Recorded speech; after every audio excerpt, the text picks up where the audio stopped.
Okay, we are skipping ahead again because of a transaction. Mike Ford was designated for assignment on today. Today is Tuesday, November 14th, by the Seattle Mariners to be removed from the 40-man roster in order to make room for Zack DeLoach. Today was the deadline to place players not on the 40-man roster on the 40-man roster, or else risk exposing them to the Rule 5 draft, which is I think December 7th or something like that. It's right around the end of the winter meetings. I think it's usually the last day. Doesn't matter. Mariners were not going to risk Deloach entering that draft, and Mike Ford is the player they expend. We'll talk about whether or not we think Ford could be back, the good of his season, the bad of his season, and kind of in between. But before we do that, we're going to thank the good people of Simply Seattle for sponsoring the show. The very best in Seattle sports equipment, gear, really is what I should say. But they've got great hats. They've got great shirts. They've got great jackets. They've got hoodies. Great stuff for the Mariners, the Seahawks, the Kraken, the Sounders, the Storm, the Huskies, who college football playoff committee. I guess you're just not watching the games. You can't be. You can't be and be ranking Florida State above Washington. Oh, I could go on a long tirade. I will save it for some other time. But you can find all that great stuff. Cougars, FC Ballard, Tacoma Rainiers. You can find it all at Simply Seattle. And once you find it all, use code MOLLYWOP15 to save 15% off your order. Do not try to save on your order. They may have some sort of spray there. Look for it. Go to simplyseattle.com and use code MOLLYWOP15, MOLLYWHOP15 to save 15% off your order. Thank you again, simplyseattle.com. Oh, it just bugs me. There's just no way you could watch the Huskies and think that they're a worse team than Florida State. There's none. Defense, blah, blah, blah, blah, blah. Whatever. Let's talk about Mike Ford. Am I surprised that it's Ford who gets the boot from the 40-man roster? Not particularly. He was eligible for arbitration for the first time, and because he has some decent counting stats, and heck, let's just get into them right now. He appeared in 83 games. Imagine me telling you he was going to get 83 games and 251 plate appearances before the start of the year. 83 games, 251 plate appearances, 228, 323, 475, 16 homers, 34 RBI if you're into that sort of thing, 24 walks, 81 strikeouts. And surprisingly, Mike Ford did not steal a base. I'm as shocked as you are. Because of those good counting stats, the Mariners would probably be looking at paying him a substantial raise on the minimum salary last year. And I just don't think that the Mariners had any interest in doing that. I also think the Mariners would like to have Mike Ford in the organization. So when he isn't claimed, or if he isn't claimed, I guess there's a chance a team could put in a claim for him. I wouldn't be surprised if the Mariners say, hey, we'd like to have you back on a one-year deal that's probably non-guaranteed, but when you're on the major league roster, you're getting a pretty nice little salary. And even if you're not in the major league roster, maybe a decent little signing bonus type of thing. Teams work stuff like that out all the time. He has a comfort level with Seattle. He's been in the organization for a year and a half, give or take, or something like that. You know, if he's interested in it, and if the Mariners, want to go the inexpensive route, I wouldn't be shocked if Mike Ford's back in the organization. I would have to call. I know I was Mike Ford's biggest critic. It didn't really have much to do with Mike Ford so much as the idea of Mike Ford being counted on as much as he was by the Seattle Mariners. It did, and it will continue to bug me. It just didn't sit right with me.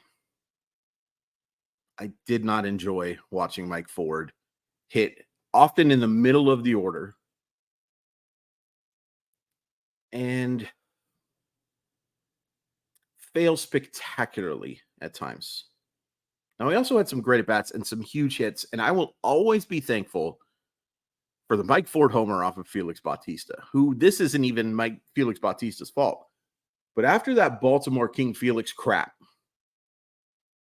to watch Mike Ford absolutely mollywop a baseball off of him will be one of my favorite, probably a top 5 moment from 2023. It's definitely very high up there. Definitely high up there. And there were some good moments, like I said, especially in the first half of the year. And I'm pulling up the Savant page right now, and I'm going to hit pause because there's a lot of things that haven't loaded right now. Was I gone for an hour? Was I gone for 30 seconds? Was it somewhere in between? You'll never know. But it was about 2 minutes. So in that first half, Mike Ford, it was 30 games. It was 91 plate appearances, but 277, 330, 615. That's a 944 OPS. It's closer to 945. 8 homers, 6 walks, 26 strikeouts. That's outstanding. I mean, that's good for anyone, much less somebody who was signed to a minor league deal that they were all but assuredly counting on as just being minor league depth or a emergency situation. So to get that kind of production in that first half was pretty damn massive. Apologize for the swear. Shout out Pioneer Elementary. Second half of the year, not so good. 199, 319, 390, 55 strikeouts and 160 plate appearances. That's striking out a little over a third of the time. You know, and he was close to that as well in the first half. Strikeouts are always going to be a huge problem for Mike Ford. The on-base percentage is decent at 319. But you were just really talking about in the second half of the season, and he only hit 8 home runs. Now, 8 home runs over 53 games puts you at about a 25 homer pace. It's not bad. But in order for Mike Ford to be like a usable regular player, you really need him in that 30 to 40 homer pace. Or it's slugging in that high, not high, but like 500 range at least. 390 does not get it done. But there were some really good moments for him. And the Savant page, you know, suggests that he deserved a few of them. Now, he also was deserving of like some low stuff. And of course, he doesn't qualify because of his, he doesn't get nearly enough plate appearances in order to do that. But barreling the baseball at 17.3% is elite. That's an elite figure. Chase rate of 22.9%, only swinging at pitches outside of the strike zone, 22.9, really good. Also had an expected batting average of 199 because he struck out 32.3% of the time and he whiffed 30.4% of the time. There's just far too much swing and miss in Mike Ford's game. And then you add in the fact that he can play one position. If you count designated hitter as a position, you can say 2. Everybody can play multi-positions, I guess, if you count designated hitter as a position. But he's not a very good first baseman. He provides less than 0 value on the bases. The Ty France versus Mike Ford versus Tom Murphy base race would be a fascinating one to watch. I think France wins, but that's not that's starting with faint praise, to be sure. And, you know, you can't really play him against left-handers. I will give him credit when he did get a chance to play against left-handers. The results were pretty darn good. In part because I think what he did, which was smart, was he didn't just sell out for power. He was willing to, and, you know, you play the shift against him, was willing to take those opposite field singles. I think he had like a, why is that not pulling up now? Of all days and of all times for you not to have the split that you really wanted to talk about because I thought it was so interesting. There we go. He hit 368, 500, 421. Didn't have any homers, did have 1 double. It wouldn't shock me if that double was an inside-out swing type of thing. That's pretty good. That's beyond good. But there's a reason why he only got 24 chances. He's a platoon player. He's somebody who went in the lineup against righties at best. And a sample size of 24 plate appearances shouldn't change your mind that much. But good for him. Good for him for drawing 19, or excuse me, drawing 4 walks in 19 at bats, or 24 technically. That's solid. And 1 hit by pitch. Mike Ford did a pretty darn nice job. It's sad that he was relied on as often as he was, especially in the second half of the year. And I don't think it was a mistake to add DeLoach to the 40-man roster over him. I'd much rather have DeLoach in the organization.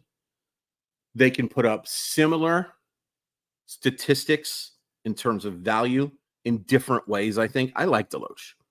I think he's one of the more underrated prospects in the system, in a system that has a lot of underrated prospects. And he's a much better defensive player and a much better runner. Again, that's not saying a whole heck of a lot. I'm sorry, Mike Ford. Calling you a one-tool player at this point, and not just this point, it's what your whole career has been. And I hope it's a lengthy one. If I'm you, Mike Ford, go sign with Colorado. Go have a blast. Hit 40 homers. Probably get a chance to play every day. Go do it. Go rake in Colorado and maybe be a trade deadline acquisition if you do really well there. Denver's a beautiful city. That's what I would do if they offered. But I don't know. I don't know what the market's going to be. And if the Mariners want to bring Mike Ford back on a minor league deal, there's no harm and no foul in it. Wish he could get that big payday, just because I want every player to get that big payday. I really do. It'd be really fun if every player could get some of those millions. Please hit like, please hit subscribe, follow me on different websites. Mike Ford, are you bummed? Are you bummed to see him leaving? And would you like to see him back in 2024?